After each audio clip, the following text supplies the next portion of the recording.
이렇게 돼요. 일단 해야 되는 게 생명과학의 탐구 방법.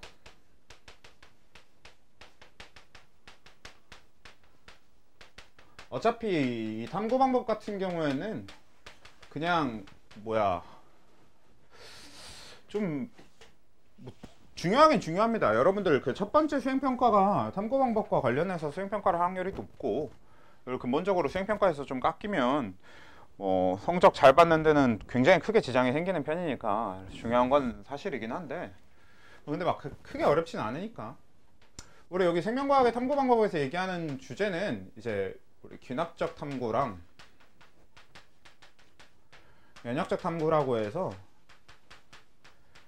말 그대로 이제 생명과학을 탐구하는 방법 자체를 이제 이렇게 크게 둘로 나눠서 보는 건데, 그냥 막 그 표현 자체가 귀납적, 면역적 해가지고 되게 뭐가 있을 것처럼 생겼지만 실제로 뭐가 있지는 않고, 그냥 간단하게 여러분들 뭐 조류 그 중에서 우리 흔히 철새라고 하는 애들이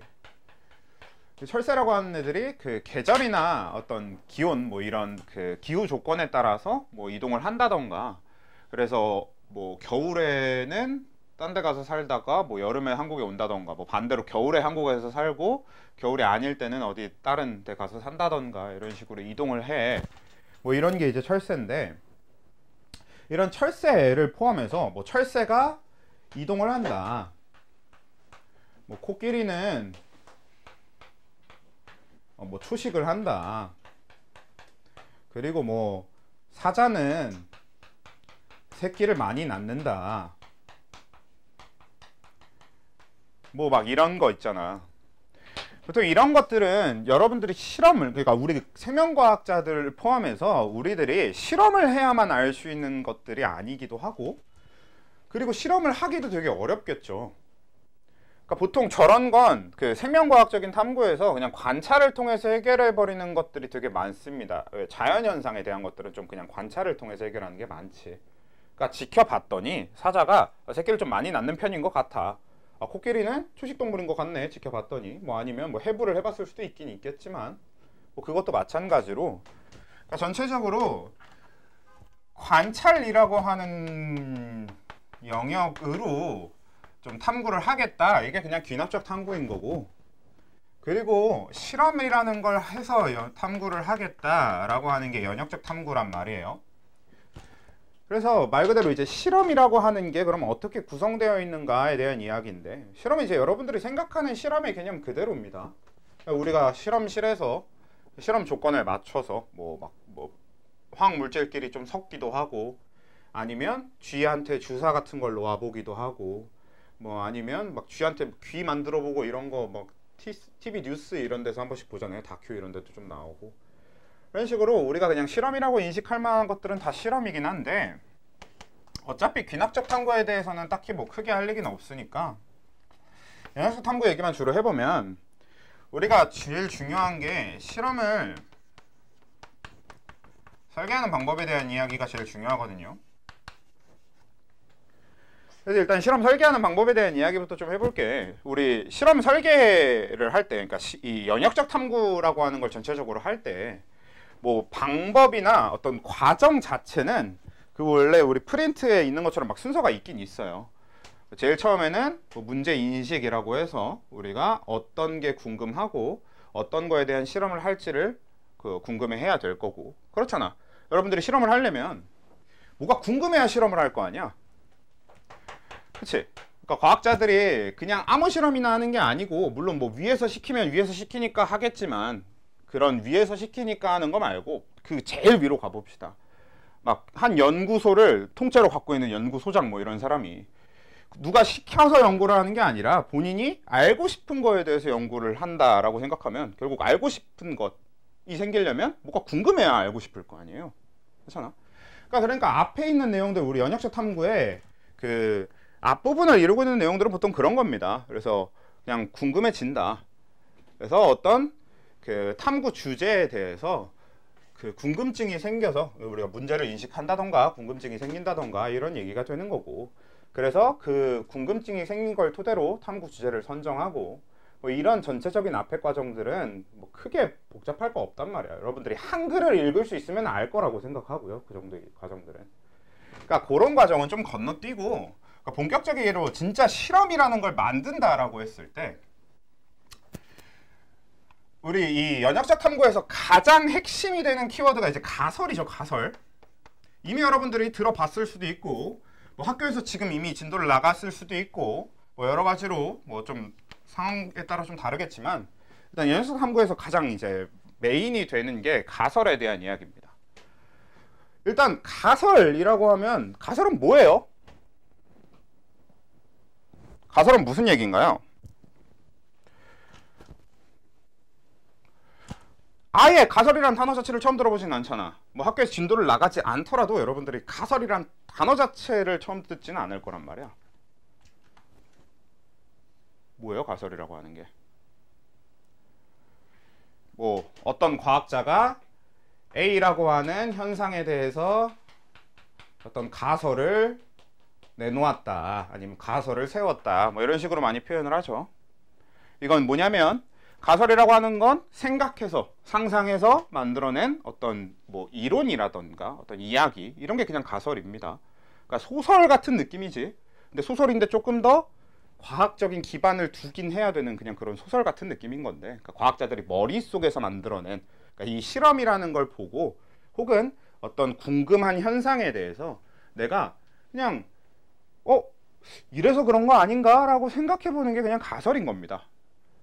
근데 뭐 그래도 그냥 이렇게 뜬구름 잡는 소리가 아니라 정확한 정의를 좀 알면 좋으니까, 일단 가설이라고 하는 건 앞에 내가 궁금했던, 그러니까 내가 궁금한 주제에 대해서 본인이 그냥 내려본 잠정적인 결론을 가설이라고 해요. 대표적으로 이런 거야. 여러분들이 집에서 이제 식물을 길러. 근데 같은 시기에 친구한테 식물을 2개를 받아왔는데, 그 2개를 이제 갖다 놓고 키우다 보니까 하나는 굉장히 잘 자라고 막 꽃도 피고 이런데, 하나는 시들시들하고 그러는 거야.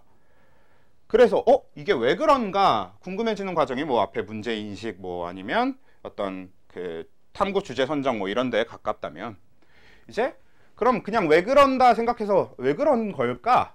라고 하는 그냥 의문을 제기하는 데서 끝나는 게 아니라, 이게 하나는 내가 창가에 놔뒀더니 햇빛을 좀 많이 받은 것 같고, 하나는 창가가 아니라 좀 방 안쪽에 놔뒀더니 햇빛을 못 받은 것 같네. 그러면 햇빛의 양 때문에 성장의 차이가 생겼구나.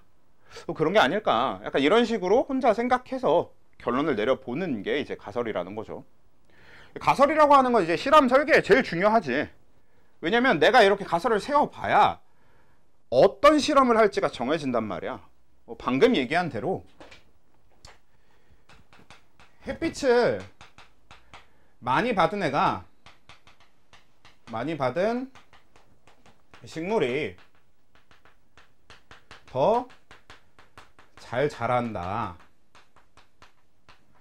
이런 식으로 이제 가설을 세웠다라고 한다면, 그러면 이렇게 가설을 세워놔야 내가 실험을 할 때 햇빛하고 식물의 성장 간의 관계를 볼 거 아니야.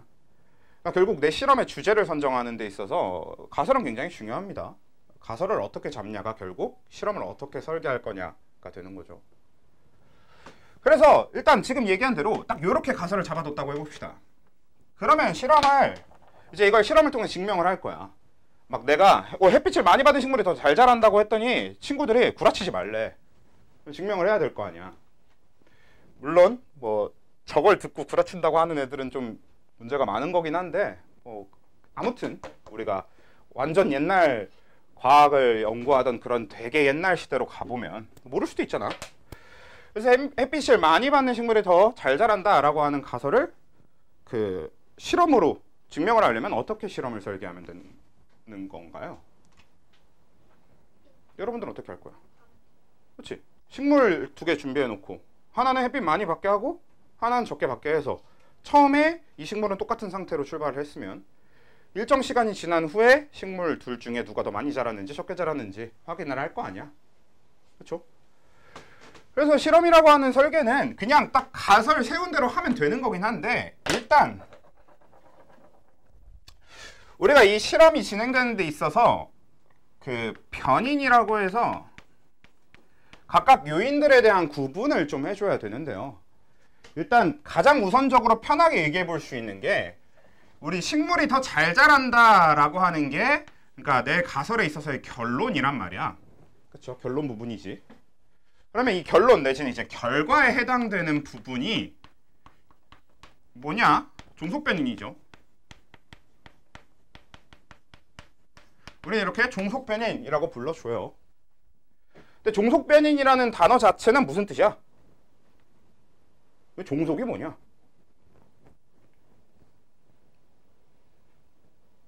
종속이라고 하는 건 어디에 속해 있거나 어디에 묶여 있거나 이런 식으로 어디에 포함되어 있거나 이런 게 이제 종속이라고 하는 단어의 뜻이잖아. 그렇지? 그러니까 종속변인이라고 하는 건 뭐냐면 이 종속변인 혼자서 변하는 게 아니라 다른 이유 때문에 변하는 애, 이런 게 종속변인인 겁니다.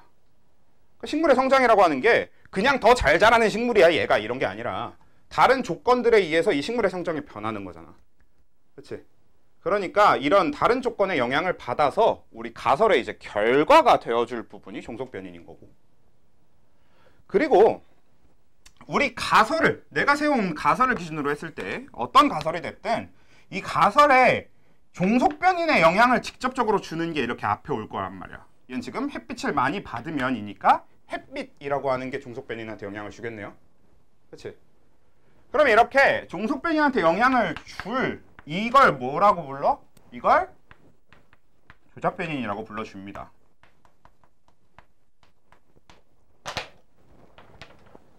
그러니까 조작변인이랑 종속변인이라고 하는 건 그냥 여러분들이 가설을 세워놓고 나면 그 가설 안에서 찾아야 돼요. 항상 가설 안에서 찾을 수 있는 걸 얘기해. 뭐 다른 가설을 꺼내온다고 생각을 해보면 뭐 예를 들어서 같은 시기에 이거는 뭐 사실 적절한 실험 형태는 아니지만 그냥 아무거나 꺼내와 봅시다. 1월 뭐 6일에 태어난 아이 6명을 갖다 놓고 잠을 자는 시간에 따른 키 차이 뭐 이런 걸 이제 실험을 하려고 한다고 쳐. 그러면 이 가설에서 내가 이제 가설로 세우려면 방금 이제 잠을 자는 시간에 따른 키 차이, 이건 가설이 아니고요. 이걸 가설로 만들려면 잠을 많이 잘수록 키가 클 것이다, 뭐 이런 식으로 세우는 게 가설인 거지. 내가 결론을 내려야 가설인 거고요. 그러면 내가 잠을 많이 잘수록 키가 클 것이다 이렇게 세웠으면 키가 종속변인이 되는 거죠. 그리고 잠을 자는 정도가 조작변인이 되어야 될 거고. 그치? 그래서 이런 식으로 조작변인하고 종속변인은 가설 안에서 찾아주면 됩니다. 우리가 이 변인을 따지다 보면 종속변인, 조작변인 이렇게 가설 안에서 찾을 수 있는 것도 있지만 가설 밖에서 찾아야 되는 것들도 있거든.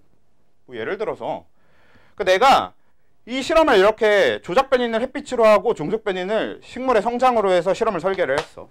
그래서 어떻게 하냐면 식물을 같은 식물을 5개 준비하고 처음에 키가 똑같았던 식물 5개를 준비한 다음에 하나는 햇빛이 정말 많이 들어오는 막 창 밖에 이런 데다 갖다 놓고 하나는 햇빛이 조금 어느 정도 조금만 들어오게 되는 그 창가까지는 아니어도 우리 방 안에 그래도 햇빛이 좀 들어오는 그런 데 있잖아. 그런 데다 좀 놓고 그렇게 해서 5개를 서로 다른 위치에다 딱 놓고 마지막에 하나는 뭐 이제 아예 햇빛이 하나도 안 들어오는 창고 같은 데 넣어버리는 거지. 이렇게 해서 5개를 서로 다른 데다가 이렇게 세팅을 해놨어. 그러고 나서 실험을 했는데 막상 실험을 해보니까 그냥 방 안에 햇빛을 적당히 받는 데다 놓은 애가 아예 창밖에다가 갖다 놓은 식물보다 많이 자란 거야. 그러면 이 가설이 틀렸나? 그러니까 결국 창밖에 있었던 애는 창밖의 식물하고 그 집 안의 식물이긴 한데 햇빛이 그래도 어느 정도 들어오는 데 놨던 식물하고 이렇게 둘을 비교했을 땐 햇빛을 창밖의 식물이 더 많이 받았을 텐데 근데 실제로 실험을 해보니까 얘가 더 안 자란 거지. 그러면 이제 우리는 결론적으로 그러면 햇빛이 영향을 주는 건 아닌가? 라고 결론을 내릴 수도 있잖아요. 근데 그건 실험 설계가 잘못돼서 그런 거지. 왜? 지금 뭐예요? 겨울이죠. 겨울에 식물을 밖에다 갖다 놔봐. 햇빛이고 나발이고 추워서 얼어 죽지. 그치? 그러니까 결국에 사실 우린 가설 안에서 찾을 수 있는 조작 변인하고 종속 변인도 중요하지만 사실 여기 이 가설 바깥에 이 종속 변인한테 영향을 줄 수 있는 요인이 너무 많단 말이야. 예를 들어 방금 식물의 생장만 봐도 우리 온도 얘기를 방금 했었네요. 그렇죠? 온도뿐만 아니라 식물의 생장은 실제로 수분, 그러니까 우리 흔히 뭐라고 하냐? 습도라고 하네요. 네, 습도의 영향도 되게 많이 받고요. 그 다음에 이산화탄소 농도 이런 거에 영향도 많이 받고요. 그래서 뭐 온도, 습도, 이산화탄소 농도 이런 식으로 되게 여러 가지의 농도를 그 영향을 받는단 말이야.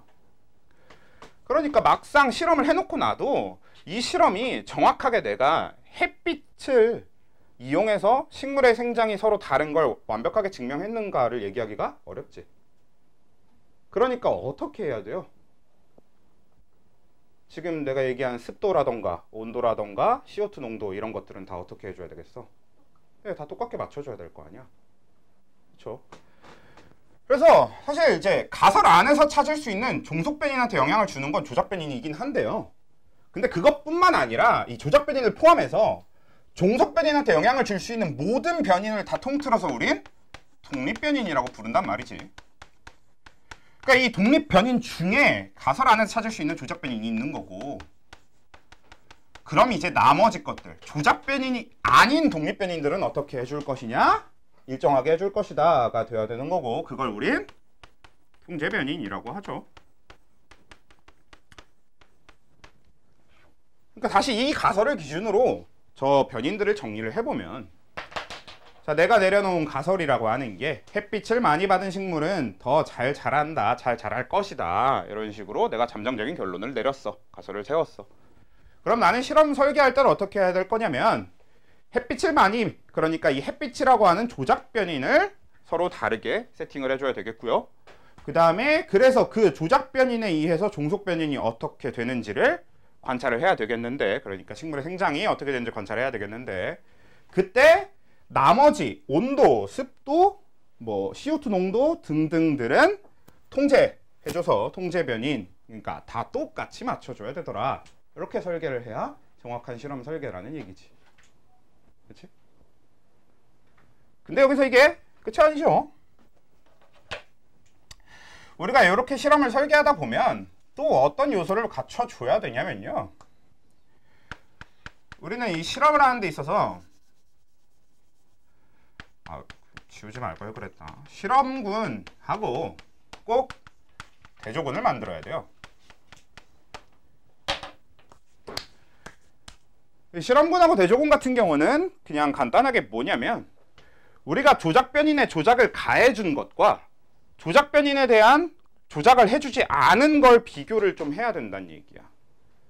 그러니까 무슨 얘기냐면, 내가 실험을 위해서 준비한 식물이 5개가 있잖아? 그러면 이 5개랑 비교하기 위해서 내가 딱히 뭘 해주지 않은 식물 하나를 꼭 갖다 놔야 된다는 거지. 그래서 얘랑 그냥 갖다 놓은 식물 하나랑 내가 조작을 해준 5개랑 비교를 해야, 분명히 내 조작 변인에 의해서 내가 설정한 조작 변인의 영향을 받은 거구나가 증명이 되는 거죠. 그렇죠? 그러니까 막상 내가 실험을 하고 났더니, 그러니까 대조군이 꼭 필요한 이유가 내가 통제 변인이랑 조작 변인을 완벽하게 다 세팅을 했어. 그래서 실험을 한 거야. 근데 대조군이 없이 실험군 안에서 하면요, 그냥 내가 설계한 실험이 완벽해지거든요. 심지어 어때도 완벽하냐면 내가 통제 변인 한두 개를 놓쳐도 실험이 완벽해집니다. 다른 요소를 배제하고 하니까. 그러니까 우리가 흔히 사실 이렇게 되면 대조군이 없으면 결론을 정해놓고 실험하는 거거든. 그래서 대조군이 꼭 있어야 객관성을 가질 수 있습니다, 실험이. 우리가 흔히 이제 귀납적 탐구가 됐든 연역적 탐구가 됐든 이 탐구의 후반부에는 우리가 실험 혹은 관찰을 통해서 얻어낸 사실을 가지고 이 사실이 내가 딱 관찰했던 식물들 뿐만 아니라 다른 식물들한테도 적용이 되는지, 일반적으로 다 보편적으로 적용이 되는지의 과정을 통해서 우리 그 일반화라는 과정을 거치게 돼요. 그리고 이런 일반화 과정을 거쳐야만 여러분들이 배우는 법칙 뭐 이런 게 만들어지는 거거든. 그러니까 우리가 배우고 있는 과학 이론들은 관찰이나 실험을 통해서 알게 된 이후에 일반화 과정을 일반화 과정을 꼭 거치게 되어 있는데, 근데 이 일반화 과정에 대조군이 없으면 문제가 생기지. 그래서 일반적으로 대조군하고 실험군은 꼭 필요합니다. 근데 사실 대조군 실험군은 이렇게 뜬구름 잡듯이 말로 하는 것보다 문제 풀면서 그냥 보는 게 제일 나아요. 왜냐면 대조군은 그때그때 어떤 걸 해줘야 되는지, 그러니까 대조군은 아무것도 안 해준 거라고 얘기를 하긴 하는데요. 그러니까 통제 변이는 똑같이 해줘야 돼. 예를 들어서 내가 이 실험을 할 때 대조군을 설정을 할 거면 CO2 농도, 그러니까 이산화탄소 농도랑 온도랑 습도는 다 똑같이 맞춰준 상태여야 되고, 근데 햇빛에 대해서는 아무것도 안 해줘야 된다고 하잖아요. 근데 그 아무것도 안 해줘야 되는 게 기준이 뭔데? 애매하잖아.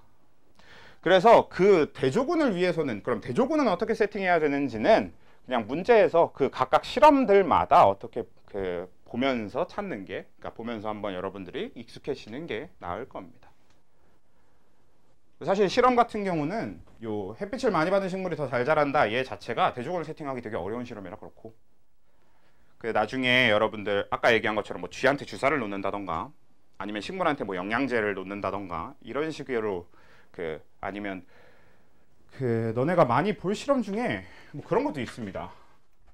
귀리를 먹인 뭐 닭이 뭐 어쩌고 저쩌고 무슨 병이 걸리고 안 걸리고 뭐 이런 거 있거든. 그러니까 그런 식으로 실험들을 몇 개 보다 보면 대조군 어떻게 세팅하는지는 그렇게 문제 보면서 보는 게 제일 나을 거예요. 어차피 여러분들 당장에 수행평가하는 데는 대조군이 그렇게 크게 영향을 주지는 않을 거고, 대조군이 있냐 없냐만 알면 되는데 대조군이 있냐 없냐는 그렇게 판단하기 어렵지는 않으니까. 대신에 그러니까 대조군은 지금 그냥 말로만 하기 좀 어려우니까 일단 잠깐 보류해 두고 나머지들에 대해서 좀 중요한 걸 좀 잠깐 짚어보려고 해요. 일단 중요한 게 뭐가 있냐면, 일단 이미 강조했던 것처럼 조작변이하고 종속변이는 무조건 가설 안에서 찾으시면 됩니다. 가설이 설정되어 있으면 그 안에 진짜 글로 적혀 있는 거야, 조작변이하고 종속변이는. 그래서 가설 안에 찾으시는 거고, 그 다음에 통제변이는 뭐 문제마다, 그리고 선생님들이 뭐 어떻게 수행평가 이런 걸 낼 때 아마 통제변인 후보들을 주긴 줄 거예요. 그러니까 여러분들이 그 통제변인을 다 똑같이 맞춰준다라고 하는 거에만 좀 집중을 하시면 되긴 할 거고요. 그래서 통제변인 같은 경우도 뭐 그렇게 크게 문제는 없는데, 여기서 이제 가설에 대해서 조심해야 될 점이 하나 있는데요. 가설은 무조건 것이다 정도는 상관없는데, 것이다 내지는 뭐 다로 완전히 끝나는, 그러니까 의문문이면 안 됩니다. 어떨까? 햇빛을 많이 받은 식물이 잘 자라지 않을까? 햇빛을 많이 받은 식물이 잘 자랄까? 하면 그건 가설이 아니에요. 그건 뭐야? 가설보다 앞에 단계 궁금증을 제시하는 단계가 되는 거라서 그렇게 하면 안 됩니다. 혹은 그렇게 하면 잘못된 가설이에요. 그러니까 가설이라는 것 자체가 잠정적인 결론이어야 돼서 의문문이면 안 됩니다. 실제로 수행평가에서 그런 식으로 많이 비틀기도 해요. 그래서 꼭 조심해 줘야 됩니다. 가설은 절대 의문문 형태면 안 된다는 거. 뭐 그거랑 그 다음에 뭐 가설에서 조심해야 될 점은 이 정도인 것 같고, 그리고 그거 있어. 가설은 이 가설의 문장 자체가 과학적으로 맞는 문장일 필요는 없습니다. 국어적으로만 맞는 문장이면 돼요. 그러니까 어법이 틀렸다, 그거는 이제 문장 자체가 틀린 거니까 비문이 되면 그건 안 되는 거지만, 비문이 아니라 잠정적인 결론의 형태기만 하면 그 안에 내용이 틀렸어도 상관없습니다. 왜? 가설이라고 하는 건 우리가 그 뒤에 실험을 통해서 증명을 하려고 만드는 거기 때문에 이 안에 들어있는 과학적인 사실이 맞을 필요는 없어요. 그러니까 무슨 얘기냐면, 뭐 예를 들어서 뭘로 해볼까요? 햇빛을 많이 받은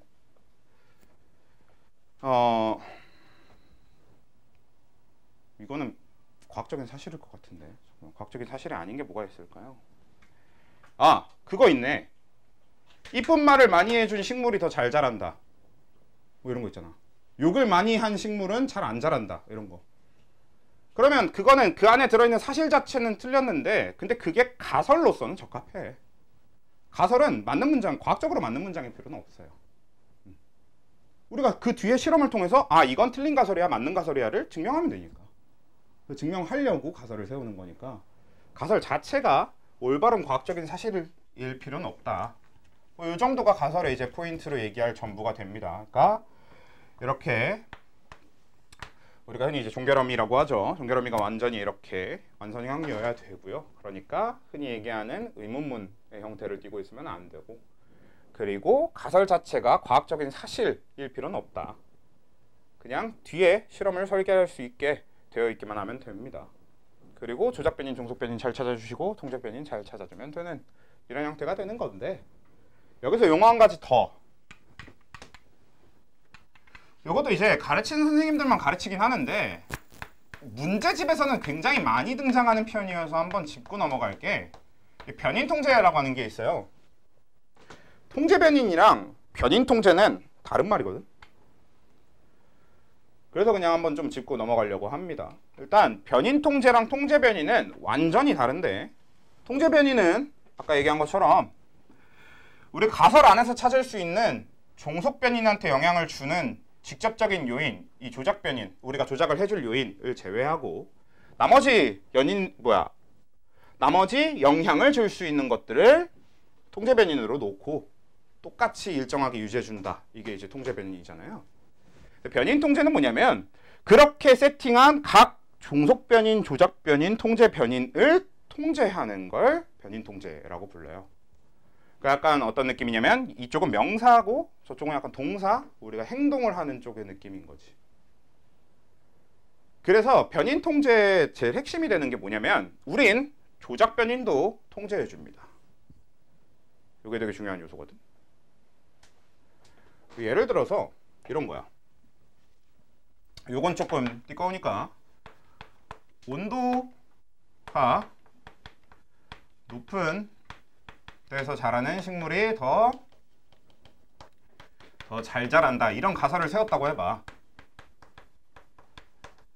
그래서 내가 통제 변인으로 온도가 아닌 것들은 다 통제 변인으로 해줘야 되겠죠. 습도 일정하게 해줘야 되겠고, 햇빛 받는 양도 일정하게 해줘야 되겠고, CO2 농도 이런 거 당연히 통제 변인으로 설정해서 일정하게 해줘야 되는데, 그것뿐만 아니라 이제 내가 그래서 이걸 가지고 실험을 하는데 식물 하나는 0도씨에서 키우고 하나는 10도씨에서 키우고 하나는 20도씨에서 키우고 하나는 30도씨에서 키우고 이렇게 조작 변인을 세팅을 했단 말이야.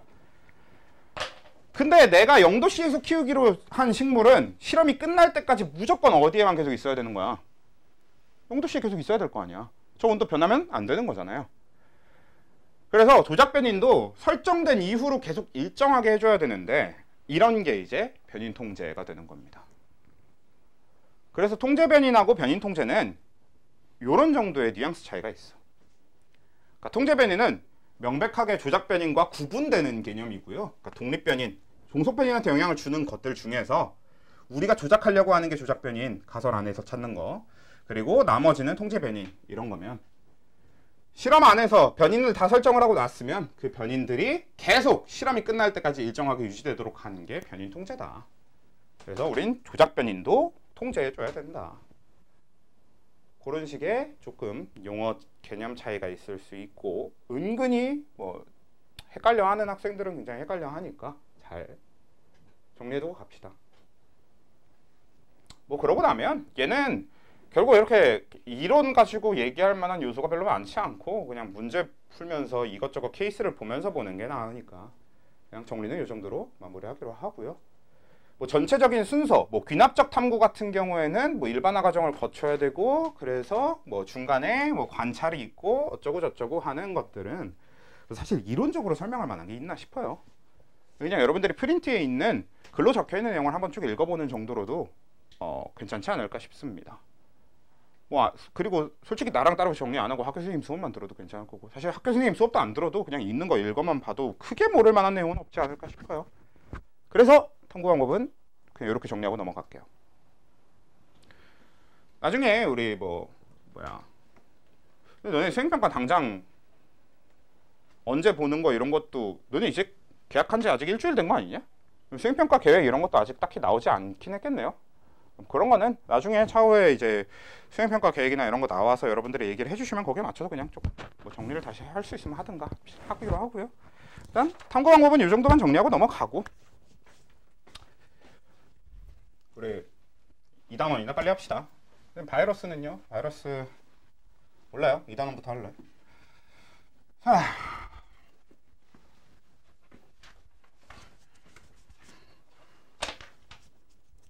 그래서 이제 우리 2단원 내용을 정리를 할 건데, 계속 우리 그 2단원의 주제는 이제 크게 두 가지, 혹은 뭐 이제 굳이 얘기하면 세 가지로 잡을 수 있긴 한데, 일단 저는 이제 두 가지로 잡아놓고, 하나는 물질대사입니다. 뭐 사실 뭐 두 가지로 나누기도 좀 애매하지만 그래도 나눈다면, 하나는 이제 물질대사, 하나는 기관계에 대한 이야기, 뭐 이렇게 보시면 적당할 것 같아요. 근데 물질대사에 대한 이야기는 뭐 다시 정리할 이유는 없을 것 같습니다. 우리 지난번에 정리한 정도면 일단 뭐 얘기할 만큼은 했다고 생각해. 뭐 2단원 문제를 풀기 위해서 더 알아야 되는 것들이 있을 수도 있는데, 뭐 모르겠어. 우리가 수업 시간에 굳이 다 같이 시간 써가면서 설명할 만한 요소는 없는 것 같습니다. 우리 딱 지난주에 설명한 거 이상으로는 없는 것 같아요. 그래서 일단 물질대사에 대한 거는 뭐 더 얘기하지는 않을 거고, 우리 지난번에 얘기한 것처럼 동화작용, 이화작용 나뉘고요. 그래서 생물체 내에서 일어나야만 물질대사고요. 그리고 모든 물질대사는 효소를 사용한다라고 보면 되겠고요. 그 다음에 동화작용은 작은 물질을 큰 물질, 저분자를 고분자로 합치면서 흡열.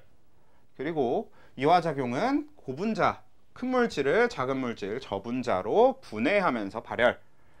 그래서 동화작용의 가장 대표적인 예가 단백질 합성이라던가 광합성이 있었던 거고, 그 다음에 이화작용의 가장 대표적인 예가 호흡이라던가 소화 같은 게 있더라. 그 정도 주제 이상으로 물질대사에 딱 할 얘기는 없을 것 같고, 그냥 요거는 됐고, 우리 기관계에 대한 얘기 해서 소화계, 순환계, 호흡계, 배설계, 즉 사실 이 네 개는 중학과정에서 진짜 자세하게 다루는 기관계들이거든요. 그래서 중학과정에서 워낙에 자세하게 다뤘다 보니까 생원은 오히려 좀 덜 자세하게 다룰 겁니다. 그래서 중학교 걸 기억하고 있으면 생원에서 필요한 거 이상으로 다 기억을 하고 있으신 거니까 굉장히 편하게 할 수 있는데, 만약에 기억이 하나도 안 난다 하면 그래도 되게 많이 외워야 될 거야. 근데 일단 제일 먼저 볼게, 제일 핵심 주제가 이제 기관계의 통합적 작용이라고 해서요. 그러니까 그래, 중학교 때 여러분들이 소화계가 뭘 하고 순환계가 뭘 하고, 뭐예요 이거? 네, 순환계가 뭘 하고 호흡계가 뭘 하고 배설계가 뭘 하는지는 다 정리해. 소화계는 먹은 걸 소화시켜. 그래서 먹은 양분을 분해합니다.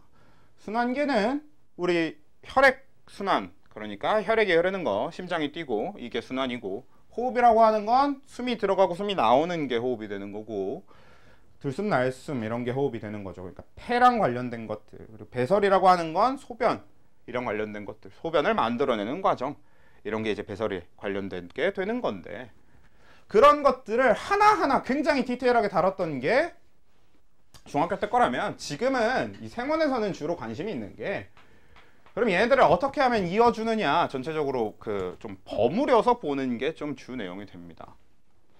그래서 어떻게 버무릴 거냐면, 그래서 우리 버무려서 보는 걸 먼저 하고 하나하나 디테일로 들어갈 건데, 일단 순환계, 여기 소화계, 뭐 호흡계, 배설계, 몰라, 내가 프린트에는 어떤 순서로 해놨는지가, 프린트에 있는 그림이 어떤 순서인지 기억이 안 나는데, 조직세포 일단 이렇게 나눠 놓도록 할게요. 이렇게 해서, 자, 일단 소화계가 얻게 되거나 혹은 이제 소화기가 내보내는 물질들에 대해서 먼저 얘기를 해보면, 처음에 얘기했던 것처럼 소화기는 일단 너네 소화기가 얻는 물질은 다 어떤 과정을 통해서 얻는 겁니까? 그러니까 소화는 뭐 하라고 있는 거야? 뭐야 뭐, 그냥 간단하게 먹는 거잖아, 먹는 거. 그렇죠? 그러니까 우리가 음식을 먹는 거, 흔히 이제 섭취 내지는 섭식을 한다라고 했을 때, 그러니까 먹은 음식이 이제 유체, 그러니까 몸 내부로 들어오게 되는 게 소화계의 역할인데, 그렇게 가져오는 게 역할인데, 그래서 소화계로 몸 외부에서 소화계 내부로 들어오는 물질을 골라라 라고 하면 일반적으로 뭘 뽑을 수 있겠냐면 영양분, 뭐 이런 걸 뽑을 수 있다는 거지. 그렇지? 그래서 영양분이 들어올 거고, 그러면 소화기가 외부로 내보내는 물질은 뭐예요?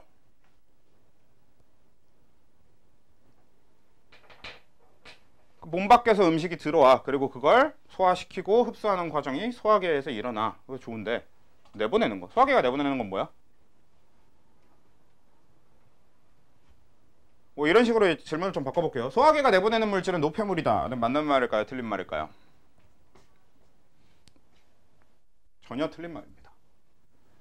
그러니까 노폐물이라는 표현은 어디에서만 써야 되는 거냐면 배설계에서 써야 되는 표현이고요. 왜냐면 노폐물이라고 하는 게 정확하게 뭐냐면, 노폐물은 물질 대사를 거치고, 그래서 그 물질 대사를 거치고 남게 되는 우리 몸에 불필요한 물질 혹은 우리 몸에 안 좋은 영향을 주는 물질, 이런 게 이제 흔히 노폐물이 되는 건데, 그냥 세포호흡 결과 만들어진 불필요한 물질, 이런 게 이제 노폐물에 들어갑니다. 그래서 노폐물이라고 부르는 것들은 어떤 과정을 다 거친 이후의 물질이냐면 일단 흡수돼야 돼. 그래서 몸 안에 흡수됐다가 그 흡수된 영양소를 가지고 우리가 세포호흡을 해요. 그럼 세포호흡 결과 만들어지는 물질, 이런 게 노폐물이란 말이야. 근데 소화기에서 내보내는 거, 우리가 흔히 지난번에 우리가 알고 있는 형태로 뭡니까? 우리가 대변 내지는 똥이라고 얘기하는 게, 그런 게 이제 소화기에서 내보내는 물질이란 말이야. 근데 걔네들은 뭐라 그랬어? 한 번도 흡수되지 않았던 물질. 우리 몸에 한 번도 흡수된 적이 없는 물질입니다. 그냥 내가 먹은 음식 중에서 내가 흡수하지 못한 물질들이 남았다가 밖으로 나가게 되는 게 소화기에서 내보내는 거란 말이야. 그런 건 우리가 흔히 노폐물이라고 부르지 않습니다. 그래서 그냥 보통 이제 뭐 찌꺼기라고 표현한다던가 이렇게 얘기를 하게 되는데, 뭐 아무튼 뭐 그거는 막 엄청 중요한 그런 구분 기준은 아니고, 그래서 소화기로 들어오는 거는 영양분이고 나가는 건 뭐 그래요. 좋아요. 그 다음에 이제 소화기하고 순환계 요 통합적 작용을 얘기를 하려면 결국 소화기 얘기를 해야 되니까, 그래서 여러분 소화기관 뭐가 있어? 소화기관 뭐가 있어요? 일단 제일 위에 있는 소화기관 뭡니까? 입. 자, 그래서 우리는 입에서 음식을 먹을 거예요. 그럼 입으로 들어온 음식은 어떤 소화 과정을 거칩니까? 여러분들 뭐 기억하는지 모르겠지만 일단 우리 소화 과정은 크게 기계적 소화라고 하는 거랑 뭐 화학적 소화 이렇게 나눌 수가 있긴 있어. 근데 이 기계적 소화라고 하는 건 뭐냐면 안에 있는 물질들이 화학적으로 바뀌는 게 아니라 그냥 큰 덩어리가 작은 덩어리로 그냥 부서지는 걸 얘기합니다. 어떻게 화학적으로 변하는 게 아니라. 그러니까 큰 덩어리 작은 덩어리 이렇게 얘기를 해버리면 이화작용을 떠올리기 쉬운데, 그러니까 이화작용이 아니고 그냥 진짜 덩어리가 작아지는 거, 이런 게 이제 기계적 소화에 들어가는 거지. 대표적으로 뭐야? 우리 씹는 거. 그러니까 씹는 건 그거는 그냥 큰 소고기 덩어리가 작은 소고기 덩어리, 큰 돼지고기 덩어리가 작은 돼지고기 덩어리가 되는 거잖아요. 그렇죠? 그러니까 그렇게 씹는 거, 이런 게 이제 기계적 소화가 되는 거니까 이쪽은 우리가 딱히 크게 중요하게 볼 만한 포인트는 아니고, 우리 이제 이 화학적 소화, 그러니까 물질 대사에 해당되는 것들을 주로 보게 될 건데, 그래서 입에서 일어나는 화학적 소화는 뭐가 있어요? 기억나? 입에 들어있는 입의 소화액이 뭐야? 소화액. 소화액은 그쵸, 침이죠. 그리고 침이라는 소화액에는 뭐가 들어있어? 얘기하신, 그쵸? 아밀레이스라는 효소가 들어있습니다. 그래서 입에서 나오는 침이라고 하는 소화액 안에는 아밀레이스 뭐 내지는 옛날 표현으로, 그리고 요즘에도 뭐 가끔 쓰는 뭐 아밀라제 뭐 이런 식으로도 부르긴 하는데, 뭐 지금 우리 생원에서 쓰고 있는 건 이제 아밀레이스니까. 그래서 이 아밀레이스라는 걸 통해서 뭘 소화시키죠?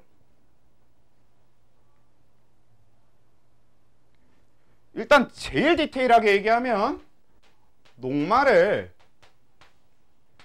엿당으로 소화시킵니다. 일단 이게 제일 디테일한 표현인데, 사실 우리 생원에서는 녹말을 엿당으로 소화시키는 것 자체는 그렇게 크게 중요하지 않아요.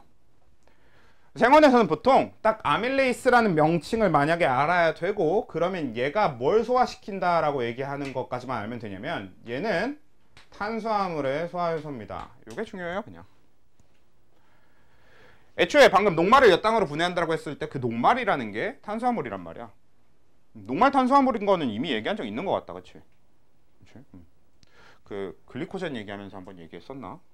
그랬던 것 같은데 그 글루카곤 인슐린 얘기하면서 했던 것 같은데 아무튼 그래서 입에서는 이제 입에 들어있는 침이라고 하는 소화액 안에 들어있는 아밀레이스라고 하는 소화 요소는 탄수화물을 분해한다. 분해를 왜 하냐? 왜? 녹말은 우리가 흡수를 못 하거든. 녹말이 너무 커. 녹말이 너무 커서 그냥 녹말 상태로 계속 들어가면요 그대로 나와야 됩니다. 우리가 아예 전혀 흡수를 못 해요. 녹말은. 그래서 녹말을 아직 너무 크니까 이걸 우리 흡수할 수 있을 만큼 쪼개야 되는데 흡수할 수 있는 크기까지 작아지려면 우리가 흔히 알고 있는 포도당이 돼야 되거든. 그래서 그 포도당까지 분해하는 과정 중에 제일 처음 과정이 뭐 어쩌고 저쩌고 이런 거지만 근본적으로 여러분들이 알면 되는 건 그냥 탄수화물이란 표현이 되는 겁니다. 그러니까 아밀레이스는 탄수화물에 대한 소화효소야. 이게 사실 생원에서 알면 되는 포인트가 되는 거고요. 그래서 입에서 일어나는 소화는 이게 끝이야. 화학적 소화는 이거 말고 더 이상 일어나는 게 없어요. 내려갑시다. 그럼 입 다음에 소화기관 뭐예요? 굳이 얘기하자면 식도 이런 게 있긴 있지. 식도도 소화기관이니까.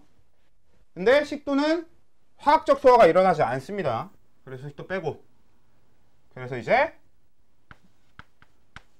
위가 나와야 되겠지. 위에서는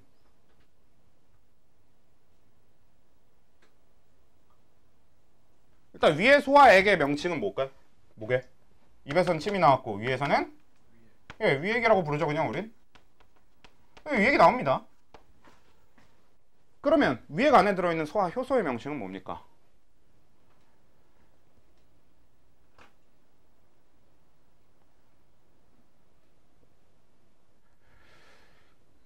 일단 효소 명칭부터 얘기를 해보면 펩신 이란 이름을 가지고 있는 소화효소가 들어있습니다. 우리 위액 안에는. 근데 중요한 게 너네 그런 거 우리 위 안에 그냥 위액 말고 또 우리 위액에 대해서 또 뭐라고 많이 표현하냐? 위 안에 들어있는 물질이 역류하면 우리 뭐가 역류했다고 표현해? 위산 역류 이런 식으로 표현을 하거든. 그러니까 위 안에는 위산이라고 하는 산성 물질이 있어요. 근데 그 위산이 뭐냐면 그냥 위산이 위액입니다. 전혀 다른 게 아니야. 그래서 근본적으로 위액은 어떤 성질을 띠고 있냐? 산성을 띠고 있어요. 실제로 우리 위액은 뭐가 들어있는 거냐면 염산이 들어있습니다. 원래 염산이라고 하는 거는 되게 강한 산이라서 굉장히 위험한 물질이거든요. 그래서 실제로 아까 얘기한 위산역류 이거 되게 위험해요. 여러분들 위산역류라고 하는 게 위액이 역류하면 그게 다 위산역류거든. 근데 위산이 역류하면 그 염산이라서 우리 그 역류하고 해서 그 역류하는 과정에 있는 뭐 식도라던가 아니면 역류해서 나오게 되면 거기 이제 입안에는 기도로도 연결되어 있으니까 이런 기도라던가 이런 게 다 다칩니다. 위산 역류가 일어나면. 워낙에 염산같이 센 물질이 역류를 하니까. 근데 이거는 그냥 이제 추가적인 얘기였다면 중요한 건 그래서 위 내부는 굉장히 강한 산성이에요. 그 정도는 좀 알아야 된다는 거. 사실 여기서 막 더 얘기하면 그런 것도 있지. 그래서 막 위 안에 있는 위산이라고 하는 게 왜 있어야 되냐면 일단 첫 번째로는 우리가 음식에 섞여 있을지 모를 균이라던가 어떤 이물질들을 죽이는 역할을 합니다. 실제로 그래서 위 안에는 염산이 있기 때문에 여러분들이 곤충을 먹었어도 아무 상관이 없어요. 어차피 위에서 죽습니다. 살아있는 곤충을 먹어도 아무 상관이 없는 거거든. 찝찝하지만 뭐 아무튼 그래서 이제 위산 이런 게 들어있다 해서 그것과 관련돼서 얘기할 거 정말 많긴 한데 생활은 별로 그런 거에 관심은 없어요. 그냥 위액은 위산이 들어있어서 산성이라는 사실을 알아만 주면 돼. 사실 개인적으로 이 정도는 상식선에서라도 당연히 알아둬야 되는 부분이라고 생각을 하고요. 그 다음에 그래서 여기에 들어있는 펩신, 사실 생원이 위가 산성이라는 걸 알아야 되는 가장 메인 포인트가 뭐냐면 원래 효소라고 하는 거는 여러분들 효소가 작동을 하는데 두 가지 요인의 영향을 굉장히 많이 받아요. 첫 번째가 온도의 영향을 제일 많이 받고요. 온도랑 비슷하게 또 영향을 많이 받는 게 이제 pH라고 하는 건데 pH가 뭐죠? 네, 산성이고 염기성인 산도, 이 산성 염기성 정도를 pH라고 한단 말이에요. 그래서 이 효소라고 하는 게 작동을 제대로 하려면 최적의 온도에 있어야 되고요. 대부분의 효소의 최적의 온도는 당연히 사람 체온 부근 37도입니다. 그래서 우리 몸이 37도여야 되는 거고, 그래서 우리 몸이 37도에서 크게 벗어나면 위험한 거야. 효소가 재작동을 못 해가지고. 근데 뭐 모든 효소가 다 37도 부근에서 작동할 거니까 온도에 대한 얘기는 그러니까 효소한테 되게 온도가 중요한 건 맞지만 우리한테 별로 안 중요해. 물어볼 게 없잖아. 다 37도에서 작동하거든. 근데 pH 얘기는 은근히 중요해요. 왜냐면 대부분의 소화 요소들은 다 염기성에서 작동합니다. pH 7에서 8 부근. 이게 pH 7이 뭐야? 정확하게 중성이거든요. 그리고 7보다 높은 게 염기성인데 아주 약한 염기성 내지는 완전히 중성에서 작동하는 게 대부분의 효소예요. 그래서 우리 소화관 내부는 대부분 완전히 중성이거나 살짝 염기성을 띠거든. 근데 위 내부만 pH가 3에서 4, 그러니까 굉장히 산성이 강한 편입니다. 그러니까 7보다 작은 pH를 가지면 산성이라고 하고, 오히려 숫자가 작아질수록 산이 더 강한 거란 말이야. 근데 우리 위 내부는 pH 3에서 4로 굉장히 산성이에요. 산성이 굉장히 강합니다. 그게 아까 얘기한 균 같은 걸 죽이려고 그렇게 돼 있는 거기도 하고, 애초에 펩신이 그렇게 pH 3에서 4에서 제대로 작동하거든. 오케이? 너네 나중에 너네들이 뭘 하고 싶은지 모르겠는데, 방금 얘기한 이 사실은요, 생명과 관련된 그 응용학의 분야로 가면요 진짜 엄청 많이 해요. 특히나 본인이 약학과 관련된 어떤 관심이 있다라고 하면 약학과 관련된 이야기가 정말 많습니다. 이거랑 관련해서. 너네 그 약 중에서 좀 쓴맛이 나는 약은 식후 30분에 먹으라고 하는데, 식후 바로 직후에 먹으면 당장에 너네 소화에 장애가 생겨요. 왜냐면 그 약이 쓴맛을 띈다는 소리는 약 자체가 염기성이거든. 그래서 약 자체가 염기성을 띠는데, 너네 음식을 먹은 직후에 지금 음식을 위에서 소화시켜야 되는데 약을 먹어버리면 위 내부가 중성이 돼버려. 그 위에 있는 산성 물질이랑 약이 중화 반응을 일으켜서 위 내부가 정상적으로 산성을 띠지 못해요. 그럼 펩신이 작동을 못해요. 그럼 소화가 제대로 안 돼요.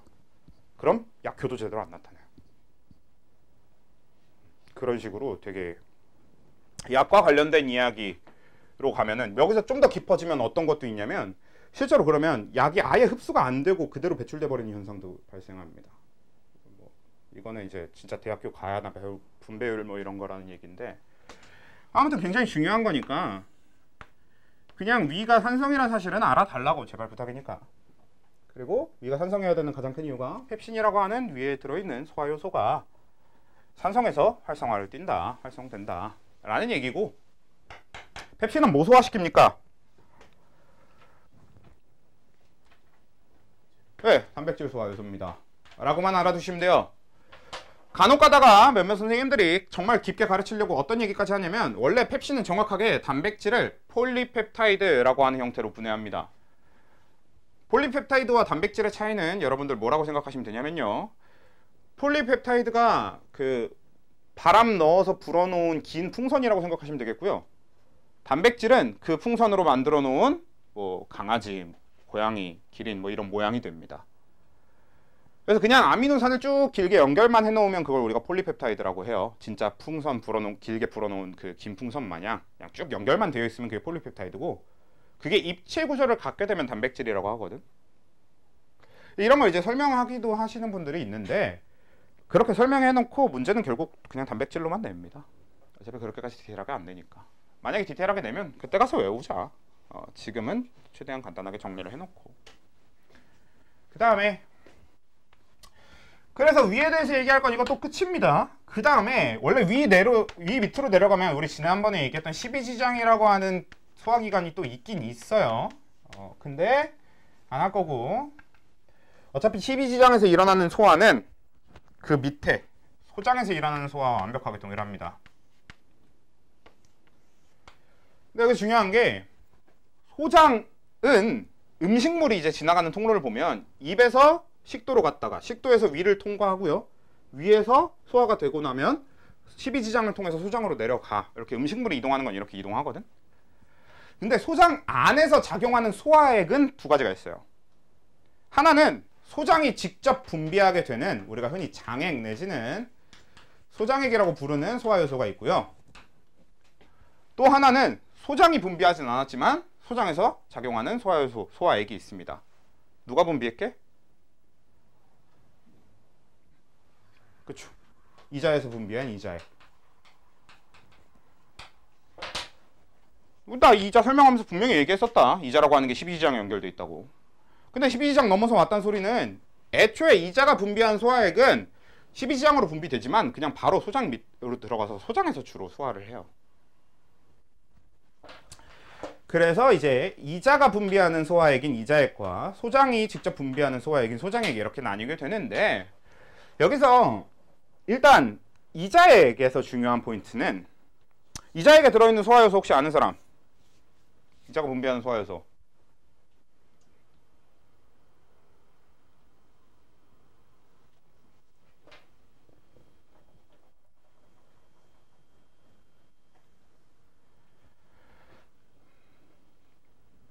일단 이자액은 아멜레이스를 다시 분비하고요. 그리고 라이페이스라고 하는 효소를 또 분비하고요. 뭐 리파제라고 부르기도 하는데 라이페이스, 그리고 트립신이라고 하는 소화효소를 분비합니다. 사실 이미 이쯤 됐으면 얘네부터는 소화효소 명칭은 슬슬 몰라도 되긴 하거든. 그러니까 위에 아멜레이스랑 펩신은 은근히 좀 물어보는 편이기도 하고요. 뭐 상식선으로도 좀 알아두면 좋고. 근데 이제 이자액부터는 슬슬 좀 안 물어보긴 하는데 그래도 얘 정도까지는 알아두는 게 좋을 거야. 근데 이건 이제 학교 선생님들한테 맞추시면 돼요. 만약 학교 선생님이 얘네들 명칭에 대해서 전혀 설명을 안 한다 하시면 아예 몰라도 되는데, 대부분 여기까지는 그래도 설명하는 편이라서 명칭을. 그러면 이것도 하나하나 짚어보면요. 아밀레이스는 뭐 소화시키겠어? 얘랑 똑같은 거야 그냥. 그래서 탄수화물 소화시킵니다. 좀 디테일하게 들어가도 아까랑 똑같아. 녹말을 엿당이라고 하는 걸로 소화를 시켜요. 그리고 라이페이스는 뭐 소화시키게? 지방의 소화효소입니다. 우리 몸에 있는 지방에 대한 유일한 소화효소예요. 우리 몸에는 라이페이스를 제외한 지방에 대한 소화효소가 아예 없다고 보시면 돼요. 지방 소화는 얘 혼자 다 하는 거고. 그리고 트립신은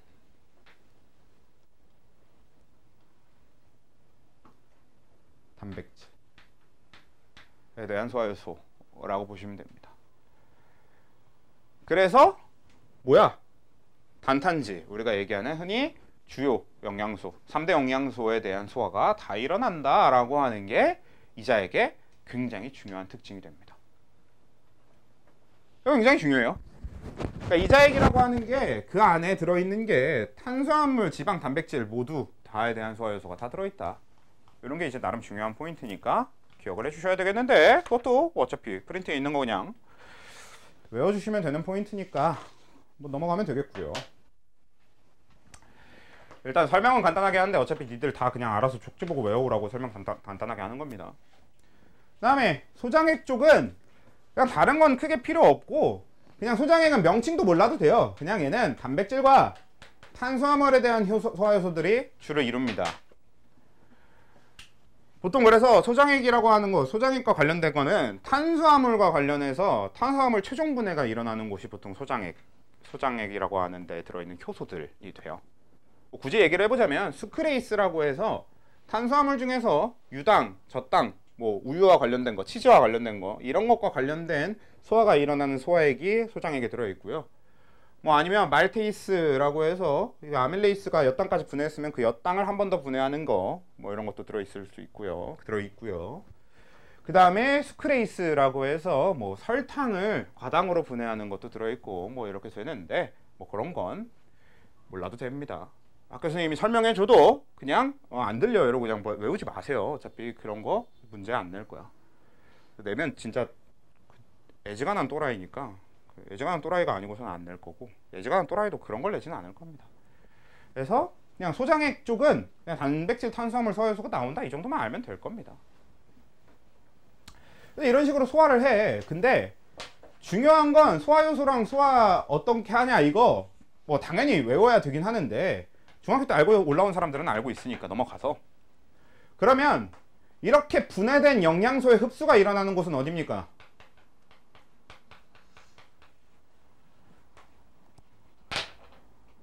융털. 융털 어디 있어? 소장에 있습니다. 말 나온 김에 잠깐만, 소장 융털에서 이제 영양소 흡수를 해요. 소장 융털이라고 하는 게 뭐냐면 그냥 되게 간단합니다. 소장에 있는 융, 털이에요. 그래서 말 그대로 털입니다. 근데 실제로 털은 아니고 털 모양이야.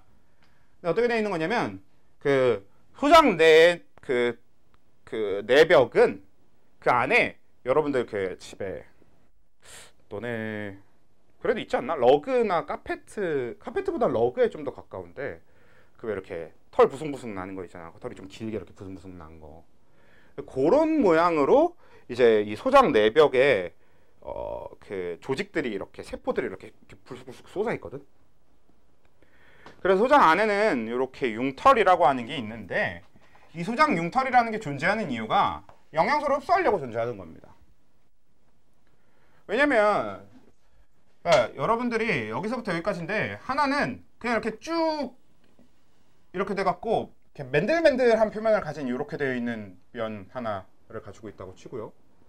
나머지 하나는 똑같이 여기서부터 여기까지 가는 거긴 한데 얘가 이렇게 막 이렇게 융털같이 이렇게 털이 이렇게 나 있는 얘가 있다고 쳐. 얘는 말이 털이라고 표현되어 있을 뿐인 거지 실제로 털이 난 건 아닙니다. 세포들이 이렇게 배치되어 있는 거야. 그러면 얘랑 얘는 전체적인 길이가 지금 이 상태에서는 같아 보일 수 있지만 실제로는 어때? 아래쪽이 훨씬 긴 거잖아. 이거 이렇게 펴놓으면 훨씬 길잖아. 그래서 소장 내벽의 융털은 딱 요렇게 해서 더 넓은 면적으로 물질을 흡수할 수 있도록 생겨먹은 겁니다. 우리가 흔히 단면적을 넓혀서 물질 교환 효율을 높인다 라고 얘기하는데 이건 호흡 때도 똑같이 쓸 표현이니까 나름 이 표현 자체는 좀 중요해요.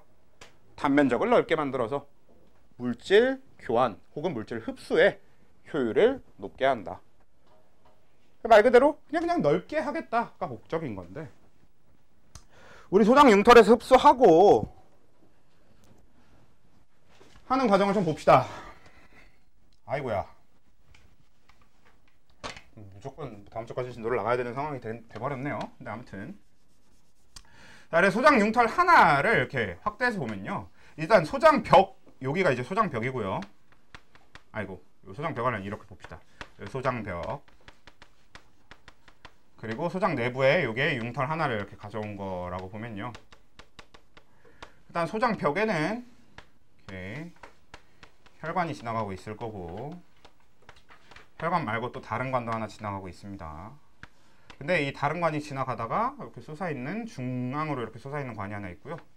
그 다음에 혈관에서는 모세혈관들이 나와서 이 중앙관을 이렇게 감싸고 있는 이런 형태가 되어 있어. 그러니까 어떤 느낌이냐면 가운데 이렇게 하나가 쭉 솟아있고 거기를 약간 실 같은 게 이렇게 감고 있는 느낌이라고 보시면 되는 거지. 여기서 그 실 같은 게 혈관인 거고 가운데 이렇게 쑥 솟아있는 관을 뭐라고 해? 기억하는 사람?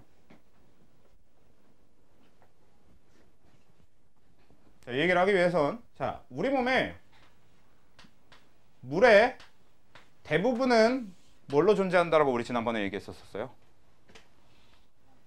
네, 혈액으로 존재한다고 얘기했었지만 사실 그건 완벽한 사실은 아니고요.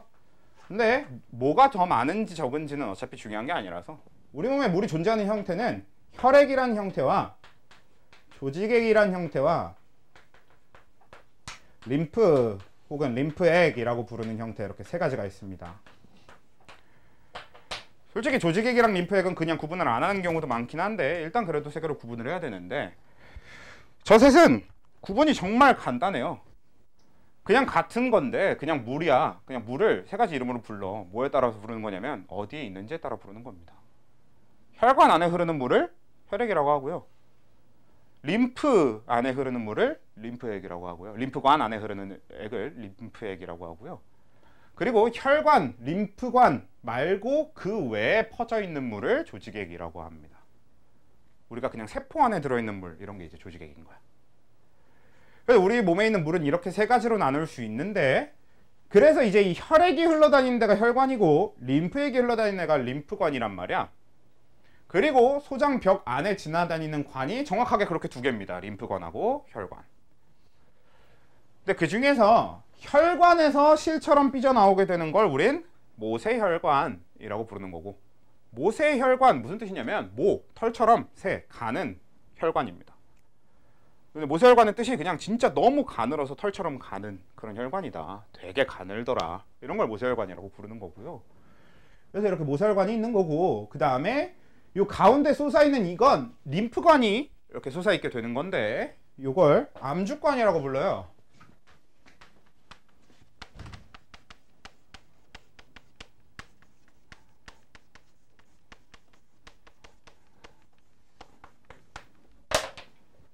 그래서 암주관과 모세혈관 이렇게 두 가지로 나뉘는데, 일단 이 두 개 중에서 암주관하고 그리고 밑에 모세혈관은 소장에서 이 영양분을 흡수할 때 서로 다른 영양분을 흡수합니다.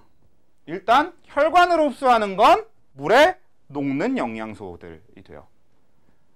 우리가 흔히 친수성이라고 해야 가장 과학적인 표현이고요.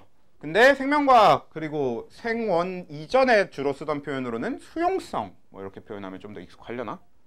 그러니까 물에 녹는 형태의 물질들은 수용성 혹은 친수성, 물과 친하다 이렇게 부르는데, 그런 친수성, 수용성들은 모세혈관으로 흡수를 해요. 왜? 혈액이랑 같이 흘러다녀도 혈액의 흐름을 방해하지는 않을 테니까. 그냥 그 안에 녹아있으니까 혈액의 흐름을 방해하지 않을 거 아니에요. 그래서 그런 애들은 혈관으로 흡수를 하고, 근데 수용성이 아닌 것들, 그러니까 친수성이 아닌 것들, 그러니까 반대가 되는 것들 뭐가 있어요? 지용성이라고 부른다던가 이제 소수성이라고 부르게 되는데, 대표적인 게 뭐야? 기름이잖아, 기름, 지방. 그런 것들은 우리가 혈관으로 흡수하게 되면 어떻게 돼? 혈관을 막잖아. 고지혈증 알죠? 고지혈증이 뭐야? 혈관 안에 지방이 많은 걸 얘기하는 거잖아요, 혈액 안에. 이런 고지혈증 같은 게 위험한 이유가 혈액 안에 지방이 많으면 혈관이 막혀버린단 말이야. 그래서 그런 식의 그 혈액의 흐름을 방해할 수 있는 지용성 물질들은 암주관으로 흡수를 해요. 그래서 지용성 양분의 흡수는 암주관에서 일어나고요. 수용성 양분의 흡수는 모세혈관에서 일어나게 됩니다. 그냥 단탄지 3개로 나눠 봤을 때 모세혈관으로 흡수하게 되는 건 단백질의 최종 분해산물인 아미노산하고요. 그리고 탄수화물의 최종 분해산물인 포도당, 그 두 가지가 있는 거고요. 그 다음에 암주관으로 흡수되는 쪽은 기름, 지방의 최종 분해산물이 되는 건데, 요거과 관련해서는 이야기할 부분이 꽤 더 있는데요. 시간이 애매하다. 차라리 요걸 설명하고 그 뒤에 설명을 다음 주에 이어서 합시다. 너네 그 지방 같은 경우에는 아까 우리 라이페이스에 대한 얘기를 했었는데, 지방 얘기가 할 게 은근히 많은데, 그 라이페이스가 소화시키는 그 중성지방이라고 하는 일단 이 지방이 어떻게 생겨 먹었냐면,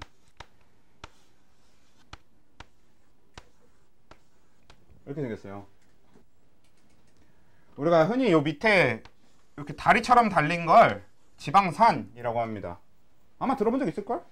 포화지방산, 뭐 불포화지방산 이렇게 부르는 그 우리 흔히 쓰는 평소에 쓰는 지방산이라는 표현이 얘네들에 대한 얘기고요. 그다음에 워리통처럼 위에 달려있는, 해파리 머리처럼 이렇게 위에 달려있는 얘가 글리세롤이라고 하는 애예요. 그리고 얘가 이제 지방의 형태입니다. 그리고 우린 지방은 너무 커서 소화를 못 시켜요. 아니, 흡수를 못 해요.